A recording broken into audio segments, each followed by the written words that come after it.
오늘 우리가 함께 나누실 말씀은 에베소서 3장 1절에서 7절의 말씀입니다. 에베소서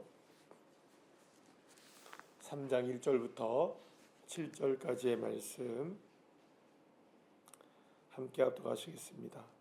이러므로 그리스도 예수의 일로 너희 이방인을 위하여 갇힌 자 된 나 바울이 말하거니와 너희를 위하여 내게 주신 하나님의 그 은혜의 경륜을 너희가 들었을 터이라. 곧 계시로 내게 비밀을 알게 하신 것은 내가 먼저 간단히 기록한 것 같으니 그것을 읽으면 내가 그리스도의 비밀을 깨달은 것을 너희가 알 수 있으리라.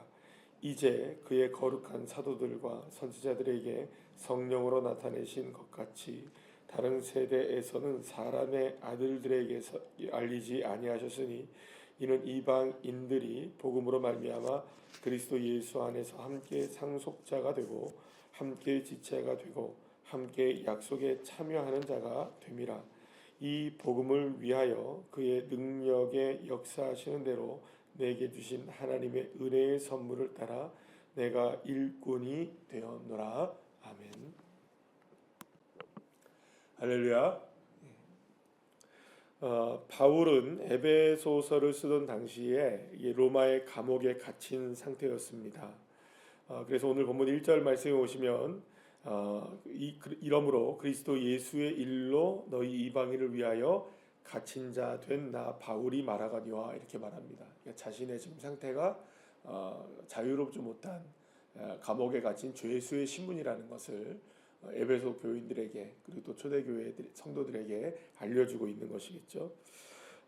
그런데 이렇게 감옥에 갇힌 상태에서 에베소서를 쓰고 있었던 그 사도 바울은 자신이 죄인의 신분이 된 그 죄수의 신분이 된 것이 무엇 때문이라고 말하냐면 그리스도 예수의 일 때문이다라고 얘기합니다.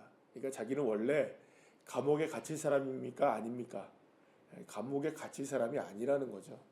예전의 삶을 살았다면 그냥 잘 살았던 사람인데 지금 만약에 형편과 자정으로만 본다면 그것도 로마에까지 와서 로마의 시민권자인 바울이 로마의 감옥에 갇혀 있다는 것 자체가 사실은 세상 사람들이 볼 때는 이해할 수가 없는 일이 될 것입니다. 그런데 이 모든 일이 왜 이렇게 되느냐? 예수 그리스도의 일로라고 얘기합니다. 그러니까 예수 그리스도의 복음을 전하다가 하나님의 나라를 위하여 헌신하다가 지금 자신은 무엇이 됐다? 죄수의 신분이 되어 로마의 감옥에 갇혀 있다 이 얘기를 합니다. 그런데 그럼에도 불구하고 이렇게 자신이 로마의 감옥에 갇힌 죄수의 신분이 되었음에도 불구하고 기뻐하고 감사할 수 있는 이유도 딱 한 가지라는 겁니다. 예수 그리스도의 일 때문이라는 거죠.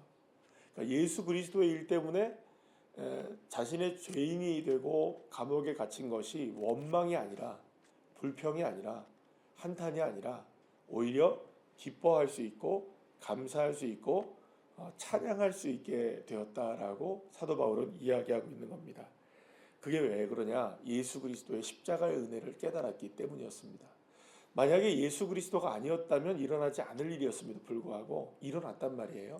그런데 그것을 찬양하고 있는 겁니다. 아니, 나는 감사합니다. 오히려 예수 그리스도의 십자가를 알았기 때문에 나는 감사한 겁니다.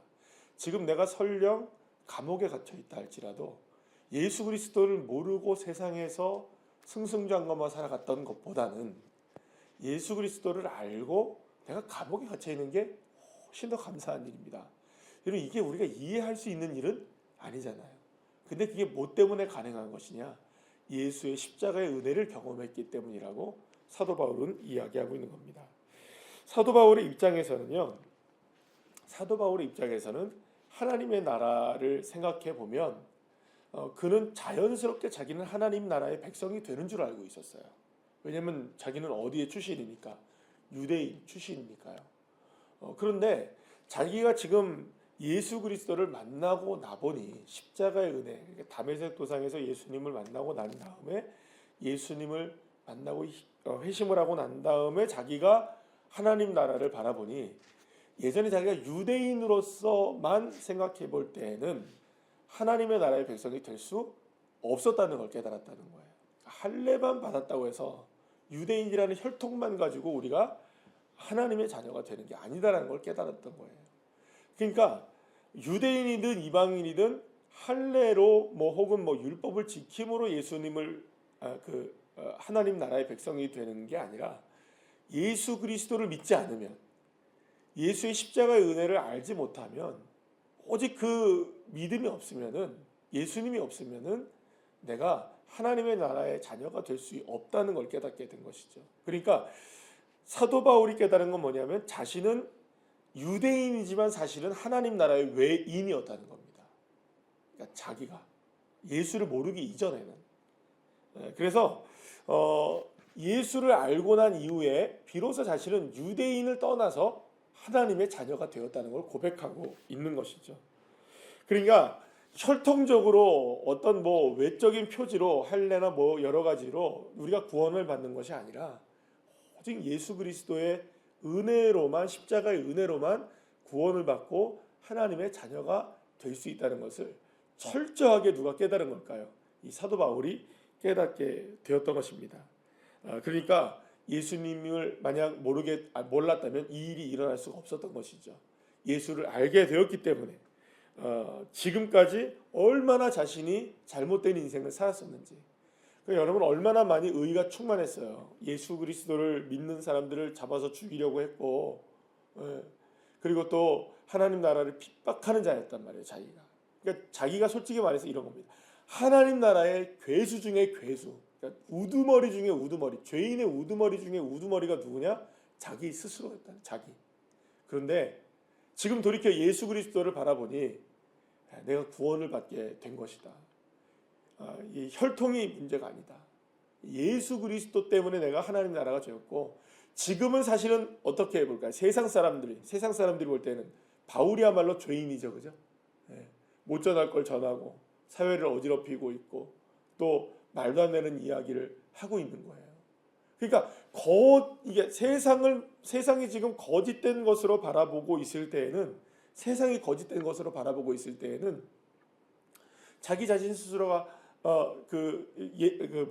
사도 바울이라는 사람 자체가 지금 이해가 안 되는 거예요. 지금 도대체 왜 이 사람이 이런 사람이 됐지? 라고 생각하는 거죠. 왜 이 죄인이 되어가지고 이렇게 돼 있지? 아니에요. 사도 바울이 생각할 때는 그게 아니라는 겁니다. 자신은 예수 때문에 갇힌 바 되었어도 오히려 이것이 감사한 일이 될 수 있다라고 고백하는 거예요.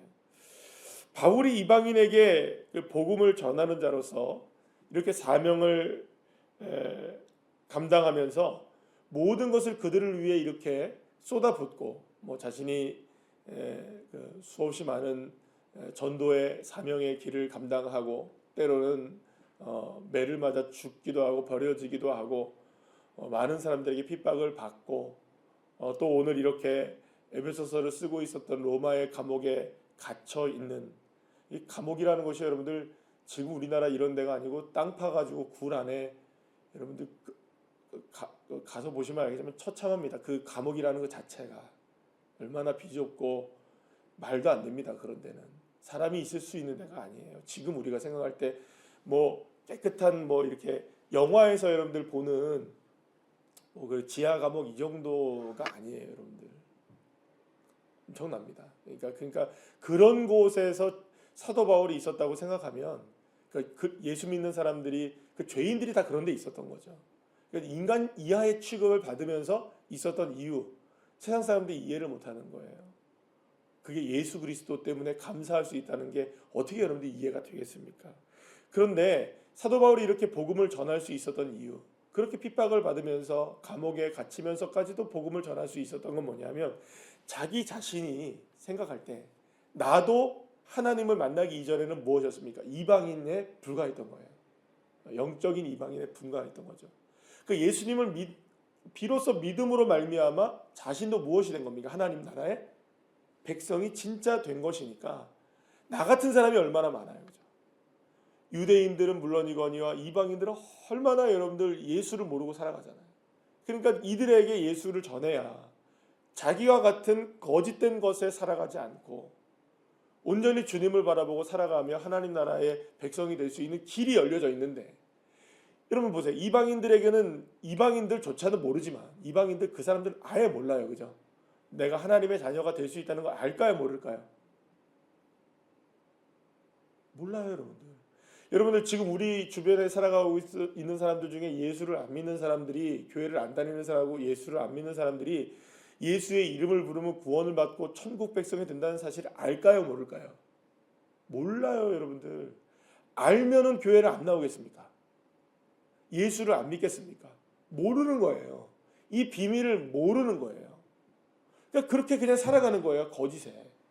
이 세상이 전부다. 이 세상의 모든 것이 즐거움이고 행복이고 좋은 것이다. 이거에 거짓된 것에 꽉 차 있는 거예요. 팩트가 있잖아요. 사실이 있잖아요. 근데 여러분들 사실이 호도되고 거짓이 될 수 있는 거예요. 이렇게 가짜가 나와요. 가짜가. 그러면 여러분 이 세상 살아가는 사람들은 자신들의 행복이라는 것이, 자신들이 살아가는 이 삶의 행복이라는 것이 예수를 믿어야 행복하다는 것을 알까요? 아니면 이 땅에 살아가는 게 행복이라고 생각할까요? 그들은. 그죠? 가짜를 진짜로 알고 있는 거예요. 팩트를 모르는 거예요. 진실을 모르는 거예요. 사도 바울이 답답한 것이 그것이었어요. 예수를 알게 되면 비로소 하나님의 나라의 백성이 되어지고 세상의 이 모든 즐거움이 과는 비교할 수 없을 정도의 하나님 나라의 기쁨과 은혜가 예수 그리스도를 통해서 주어지기 때문에 비록 자기가 이렇게 갇혀 있는 바가 되어도 복음을 전하고 예수 그리스도의 이름을 외칠 수 있는 이유, 이게 기쁨과 즐거움이 될 수 있는 이유, 이게 하나님 나라의 백성이 될 수 있는 유일한 길이기 때문에 이걸 외치고 있는 거라는 것을 사도 바울은 너무나 절감하고 있었던 것이죠. 그래서 그는 예수 그리스도로 인하여서 이렇게 갇혀 있는 것조차도 얼마든지 감당할 수 있고 살아갈 수 있었다고 고백하고 있는 것입니다. 이 모든 것이 가능한 것이 하나예요. 이유가 딱 하나인 겁니다. 예수 그리스도 때문에. 예수 그리스도라면, 예수 그리스도 안에 있다면 이 모든 것들을 감당하고도 남을 수 있다라고 사도 바울은 고백하고 있는 것입니다. 사랑하는 여러분, 그렇기 때문에 예수 그리스도 안에 있을 때 우리는 누구든지 하나님 나라의 자녀가 됩니다. 누구든지 하나님 나라의 상속자가 됩니다. 또 누구든지 하나님 나라의 약속을 받으며 살아갈 수 있는 하나님의 나라의 자녀들이 될 수 있는 것입니다. 그렇기 때문에 바울은 복음을 전하는 자로서 사명은 오직 하나님의 능력을 의지하는 자라고 오늘 본문의 마지막에 이렇게 말씀하고 있어요. 7절 말씀 보시면 이 복음을 위하여 그의 능력이 역사하시는 대로 내게 주신 하나님의 은혜의 선물을 따라 내가 일꾼이 되었노라 라고 말씀하고 있죠. 그렇습니다. 그러니까 자신이 복음을 전할 수 있는 것은, 이렇게 사도의 직분을 감당할 수 있는 것은 하나님의 은혜를 받았기 때문인데, 하나님의 은혜로 인하여서 자신이 이 하나님의 능력을 받아서 이걸 할 수 있다. 그러니까 사명을 감당하는 건 여러분 누구의 능력으로 우리 감당하는 걸까요? 하나님의 능력으로 감당하시는 겁니다. 오늘 이 새벽에 나온 것도 누구의 능력 때문일까요? 우리가 예배를 하는 것도, 우리가 기도를 하는 것도, 사명을 감당하는 것도, 모든 것들이 예수 믿는 사람들에게는 다 누구의 능력일까요? 누구의 은혜일까요? 하나님의 은혜 때문에 가능한 것입니다. 그러니 여러분 보세요. 우리가 오늘 삶을 살아가면서 오늘 여러분들 우리가 눈을 뜬 게 누구의 은혜입니까? 살아가는 게 누구의 은혜입니까? 그렇죠? 믿으십니까? 그러면 여러분 보세요. 그 안에 우리가 생각할 때, 우리가 세상의 기준으로나 나의 기준으로 생각할 때 좋고 싫음이 있겠죠. 좋은 일들도 있고 싫은 일들도 있어요. 우리를 기쁘게 하는 일도 있고 짜증나게 하는 일도 있습니다. 그러면 우리가 눈을 뜨면서 하나님 감사합니다. 오늘 하나님의 은혜 가운데 내가 하루를 시작합니다 라고 오늘 시작하셨잖아요. 오늘 시작하고 있죠. 우리 새벽에. 할렐루야. 중요한 건 이겁니다. 오늘의 하루를 하나님의 은혜 가운데 살기를 소망하시죠? 믿으시죠? 그러면 하나님의 은혜가 오늘 하루의 삶 가운데 우리에 흐르고 있어요. 하나님의 능력이 흐르고 있어요. 때로는 갇힌 자가 될 수도 있고, 때로는 열린 자가 될 수도 있고, 기뻐하는 자가 될 수 있고, 슬퍼하는 자가 될 수도 있겠죠? 그러면 그 모든 것들도 다 누구의 은혜 가운데 있는 겁니까? 때로는 우리가 눈물을 흘리고 마음이 아픈 순간이 다가와도 그 모든 것들도 다 누구의 능력과 은혜 가운데 흐르고 있는 것일까요? 네, 맞습니다. 그래서 늘 제가 말씀드리는 것 중에 하나가 뭐냐면 이 믿음이라는 것은 해석의 문제입니다. 어떻게 우리의 삶을 해석해내느냐. 이거 오늘 처음 들으신 분 손 들어보세요. 처음 듣는 거 아니시죠? 맨날 들으시죠? 그러니까 나의 삶을 어떻게 해석해내느냐의 문제인 거예요. 믿음은. 그럼 뭘로 해석해야 될까요, 여러분들? 하나님의 능력과 은혜로 해석해내셔야 됩니다. 아, 내가 오늘 눈물을 많이 흘리는 날이에요. 오늘 내가 너무나 마음이 아픈 날이에요. 그래도 그 아픔 속에서 나의 삶을 하나님의 능력과 은혜의 손길로 해석해낸다면 그 눈물과 은혜는 결코 헛되지 않을 것이라는 거죠. 나의 기쁨을 그저 그냥 기쁨으로만 즐기고 누리는 것이 아니라 그 기쁨조차도 하나님의 능력과 은혜로 삶을 해석해내면 감사할 수 있고 겸손할 수 있게 되는 것이고, 슬픔도 하나님의 은혜로 해석해내고 능력으로 해석해내면 오히려 소망이 될 수 있는 것이죠. 그러니까 우리는 언제나 주의 복음으로 인하여서, 예수의 은혜로 인하여서 우리의 삶이 해석되어지고 그 능력과 주 예수 그리스도의 은혜 안에 있다는 사실을 우리가 온전히 믿는다면, 사도 바울이 오늘 고백하잖아요. 내가 갇혀 있어도, 내가 자유인이 되어도 내가 감사할 수 있다. 사랑하는 여러분, 그렇기 때문에 우리는 한 가지만 기억하시면 됩니다. 나의 삶은 누가 붙들어 주셔야 됩니까? 하나님이 붙들어 주셔야 되고요. 예수의 은혜가 날 붙들어 주셔야 돼요. 그 예수의 붙드심의 은혜를 믿어서 오늘도 삶 속에서 예수로 인하여서 승리하시는 귀한 자녀들 한 분 한 분들 다 되시기를 간절히 축복합니다. 기도하시겠습니다.